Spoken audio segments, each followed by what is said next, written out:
आज हम आपको एक कहानी सुनाते हैं एक बेटी के बारे में। तो कहानी का टाइटल है मैं बेटी हूँ बेबस नहीं।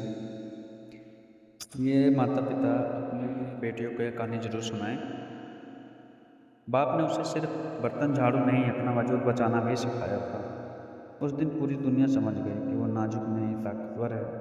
लोग कहते हैं बेटियां नाजुक हैं होती हैं, पर यह सच है, बेटियां टूटती नहीं, सही वक्त पर खुद को साबित करती हैं।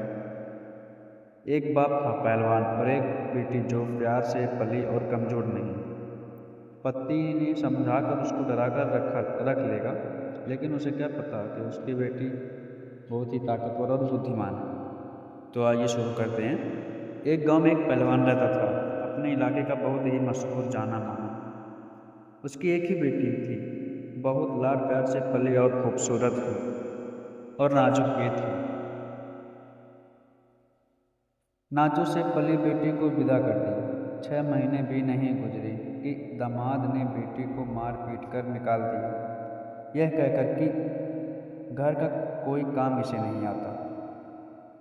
बाप का दिल बहुत दुखी हुआ, मगर किसी को कुछ नहीं कहा कि वह फिजूल में तमाशा बनेगा।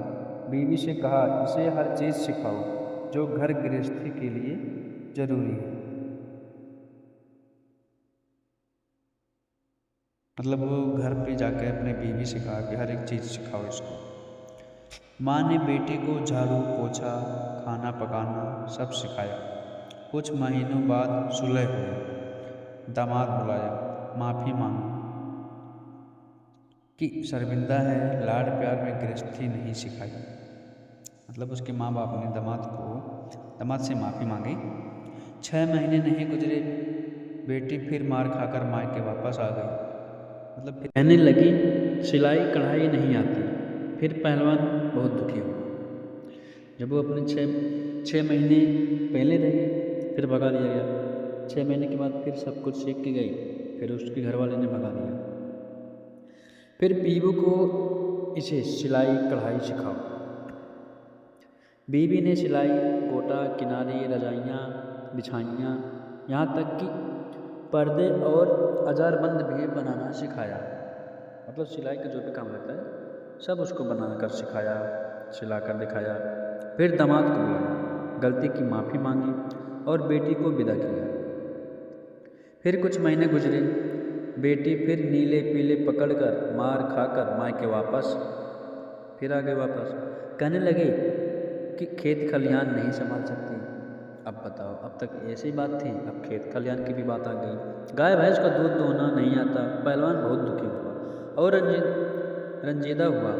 या अल्लाह कैसी नसीब की बेटी है। खैर, बड़ी इज्जत थी जमाने में, खामोश रहा। बेटी को फात लेकर खेतों में ले जाता और उसका भ्रम भ्रमण करवा के सब कुछ उसके बारे में बताता। और एक बार बेटी को बहुत दुआओं के साथ विदा किया। फिर कुछ दिन गुजरे, फिर बेटी रोती हुई मायके से आ गई। पहलवान ने पूछा, अब क्या माजरा हुआ। कहने लगी, मेरा शौहर कहता है कि तू आटा गूंथने हुए भी हिलती है। अब बताओ, जो आटा गूंथेगा वो तो हिलेगा ही। पहलवान को अब सारी बात समझ में आ गई। दामाद को मारने की आदत पड़ चुकी थी, बीवी पर रौब जमाने की लत लग गई थी। कहने लगा, बेटी मैंने तुझे सब सिखाया, मगर यह नहीं सिखाया कि तू बेटी किसकी है। तो बेटी भी हैरान हो गई, कुछ भी नहीं समझी। कुछ दिन बाद दामाद को लगा बहुत अरसा हो गया ना। ससुर ने माफ़ी मांगी, ना ही वापस भेजा। खबर लेने ससुराल आया। ससुर जी ने दरवाजे पर रोक लिया, कहा वापस चला जा और आज की तारीख याद रख। जब वो वापस आया तो उसने भी अपने गुस्से में कुछ कह दिया। 2 साल बाद आकर बीवी ले जाना, इससे पहले दिखा तो टांगे तुड़वा कर भेज दूंगा। सही किया। दामाद डर कर लौट गया। दिन गुजरते रहे, पहलवान बेटी को मुंह अंधेरे खेतों में ले जाता और सूरज निकलते घर भेजता। मतलब उसको भी अपनी इज्जत की डर थी। तो फिर आगे आगे क्या होता है देखते हैं। दामाद बेटी को लेने आया, बाप ने खुशी खुशी विदा किया। कुछ दिन गुजरे, दामाद ने फिर चीखना चिल्लाना शुरू किया और बीबी पर हाथ उठाने को बढ़ा। बीबी ने किसी मंझे पहलवान की तरह बाजू से उठाकर जमीन पर पटक दिया। अब अच्छा किया। उसने उठाकर पहलवानों की तरह उसे उठाकर पटक दिया और कहा, तू जानता है ना कि मैं बेटी किसकी हूँ। उससे बोल रहा है कि तू जान रहा है ना मैं बेटी किसकी हूँ। वो समझ गया कि अब की बार बाप ने बेटी को क्या सिखाया, फिर कभी ऊंची आवाज़ में बात नहीं